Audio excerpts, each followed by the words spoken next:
घर खरीदने और फिक्स्ड डिपॉजिट्स और रिकरिंग डिपॉजिट्स में इन्वेस्ट करने के बीच डिसाइड करना एक बड़ा फाइनेंशियल डिलेमा है। अपना घर होने से स्टेबिलिटी और पोटेंशियल एप्रिसिएशन मिलता है, जबकि एफडीज और आरडीज लिक्विडिटी और प्रेडिक्टेबल रिटर्न्स देते हैं। यह डिसीजन 2025 में क्रूशियल है, क्योंकि इंडिया का फाइनेंशियल लैंडस्केप बदलते इंटरेस्ट रेट्स और प्रॉपर्टी डायनामिक्स के साथ इवॉल्व हो रहा है। चाहे आप सैलरीड प्रोफेशनल हो या इन्वेस्टर, इन फाइनेंशियल पाथवेज को समझना इन्फॉर्म्ड डिसीजंस के लिए की है। एसेट ओनरशिप और लिक्विड इन्वेस्टमेंट्स के बीच चॉइस के लिए पर्सनल फाइनेंशियल गोल्स और मार्केट कंडीशंस को समझना जरूरी है। आखिरकार डिसीजन किसी के लाइफस्टाइल गोल्स, रिस्क टॉलरेंस और लॉन्ग टर्म फाइनेंशियल प्लान्स के साथ अलाइन होना चाहिए। रिटर्न्स, रिस्क्स और बेनिफिट्स को कंपेयर करके हम आपको सही फाइनेंशियल पाथ चुनने में गाइड करने का एम रखते हैं। अगर आपको यह वीडियो पसंद आया हो तो कृपया इसे लाइक करें, शेयर करें और हमारे चैनल को सब्सक्राइब करें, ताकि आप और भी ऐसे ही उपयोगी वीडियो देख सकें। घर खरीदने में 60 लाख की परचेस प्राइस से कहीं ज्यादा शामिल होता है। पहला स्टेप है डाउन पेमेंट, आमतौर पर 20%, जो 12 लाख बनता है। इसके बाद मंथली ईएमआईज आती हैं। 20 ईयर लोन पर 7% इंटरेस्ट रेट के साथ लगभग 37,000 रुपीज। होम ओनर्स को मेंटेनेंस और प्रॉपर्टी टैक्सेस का भी सामना करना पड़ता है। मेंटेनेंस चार्जेस महीने के 3,000 से 5,000 रुपीज तक होते हैं। प्रॉपर्टी टैक्सेस प्रॉपर्टी की वैल्यू का लगभग 1% सालाना जोड़ते हैं, जो साल के 60,000 रुपीज बनते हैं।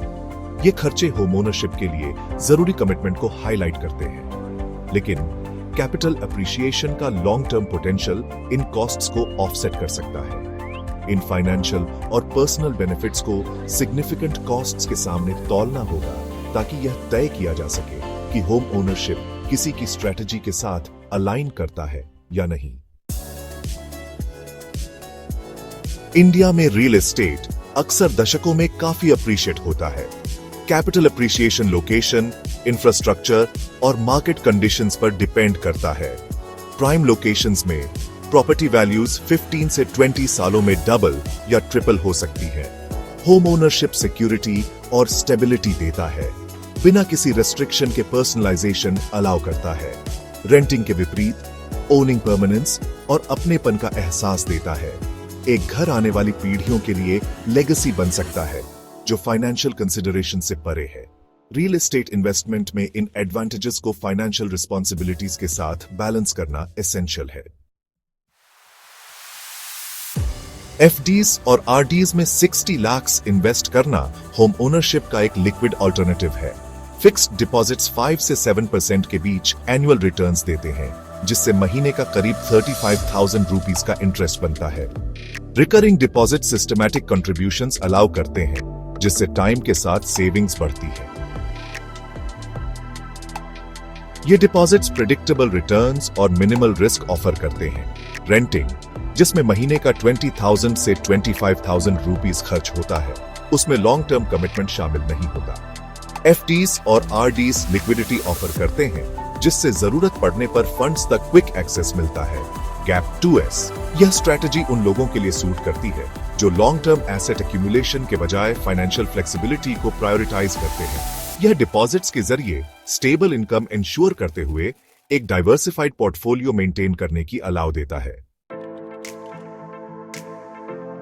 दोनों फाइनेंशियल पैथवेज को कंपेयर करने में return on investment, flexibility, stability और पर्सनल गोल्स शामिल हैं।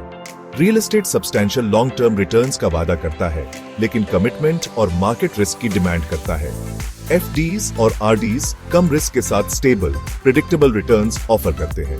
वे फ्लेक्सिबिलिटी प्रोवाइड करते हैं, जिससे इन्वेस्टर्स आसानी से फंड्स रीडायरेक्ट कर सकते हैं। रियल एस्टेट स्टेबिलिटी और इमोशनल सिक्योरिटी ऑफर करता है, जो परमानेंस चाहने वालों को अपील करता है। फाइनेंशियल इन्वेस्टमेंट्स उन लोगों के लिए सूट करते हैं जो फ्लेक्सिबिलिटी और रेंटिंग के साथ कंफर्ट को प्रायोरिटाइज करते हैं। डिसीजन इंडिविजुअल रिस्क टॉलरेंस और लाइफस्टाइल प्रेफरेंसेस पर हिंज करता है। जो लोग घर खरीदने या एफडीज और आरडीएस में इन्वेस्ट करने के बीच डिसाइड कर रहे हैं, उनके लिए एक टेलर्ड अप्रोच एसेंशियल है। रिलोकेशंस एक्सपेक्ट कर रहे यंग प्रोफेशनल्स फाइनेंशियल इन्वेस्टमेंट्स की फ्लेक्सिबिलिटी से बेनिफिट उठा सकते हैं। यह पैथ बदलती नीड्स के हिसाब से सेविंग स्ट्रैटेजीज को अडेप्ट करने की अलाउ देता है। स्टेबिलिटी चाहने वाली फैमिलीज पा सकती है कि होम ओनरशिप उनके गोल्स के साथ अलाइन करता है। इमोशनल सेटिस्फैक्शन और पोटेंशियल अप्रिशिएशन इसे सेटल्ड लोगों के लिए वर्थवाइल बनाते हैं। फाइनेंशियल प्लानर्स एक बैलेंस्ड अप्रोच रेकमेंड करते हैं जिसमें रियल एस्टेट और फाइनेंशियल इन्वेस्टमेंट्स कंबाइन हो। सर्टिफाइड फाइनेंशियल प्लानर से कंसल्ट करने पर पर्सनलाइज्ड एडवाइस मिलती है। सही डिसीजन लेने में फाइनेंशियल गोल्स, रिस्क टॉलरेंस और लाइफस्टाइल प्रेफरेंसेस को समझना क्रूशल है। घर खरीदने और एफडीज और आरडीएस में इन्वेस्ट करने के बीच का डिसीजन इंडिविजुअल सर्कमस्टेंसेस और गोल्स पर डिपेंड करता है। रियल एस्टेट स्टेबिलिटी चाहने वालों के लिए पोटेंशियल लॉन्ग टर्म अप्रिशिएशन और इमोशनल बेनिफिट्स ऑफर करता है। एफडीज और आरडीज बदलती नीड्स के लिए लिक्विडिटी, प्रिडिक्टेबल रिटर्न्स और फ्लेक्सिबिलिटी प्रोवाइड करते हैं। दोनों पाथवेज को एनालाइज करके इंडिविजुअल्स फाइनेंशियल स्ट्रैटेजीज को लाइफस्टाइल गोल्स के साथ अलाइन कर सकते हैं। बेस्ट डिसीजन पर्सनल वैल्यूज और लॉन्ग टर्म एस्पिरेशंस को रिफ्लेक्ट करता है। हर ऑप्शन को समझने से एक स्ट्रेटेजिक और सैटिस्फाइंग फाइनेंशियल जर्नी इंश्योर होती है। अगर आपको ये वीडियो पसंद आया हो तो कृपया सब्सक्राइब करें, लाइक करें और कमेंट में अपनी राय दें।